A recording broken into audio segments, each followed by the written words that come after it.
తూర్పుగోదావరి జిల్లా కడియంలోని Andhra paper mill ఆకస్మిక lockout ని ప్రకటించింది. దీంతో 850 మంది కాంట్రాక్ట్ కార్మికులు తీవ్ర ఆందోళన చెందుతున్నారు. 5 రోజులుగా వేతనాల పెంపు కోసం పేపర్ మిల్ కార్మికులు నిరసనలు తెలుపుతున్నారు. తమ ఉద్యోగాలను పర్మనెంట్ చేయాలని, స్కిల్ అప్గ్రేడ్ చేయాలని డిమాండ్ చేశారు. ఒప్పందం ముగిసినా జాబ్లను పర్మనెంట్ చేయట్లేదని కార్మికులు ఆరోపిస్తున్నారు.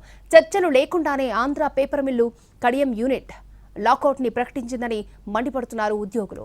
తక్షణమే లాకౌట్ ఎత్తేయాలంటూ డిమాండ్తో ఆందోళన చేస్తున్నారు. మరోవైపు ఇవాళ యాజమాన్యంతో కార్మిక సంఘాల జాయింట్ యాక్షన్ కమిటీ సభ్యులు చర్చలు జరిపే అవకాశం ఉంది.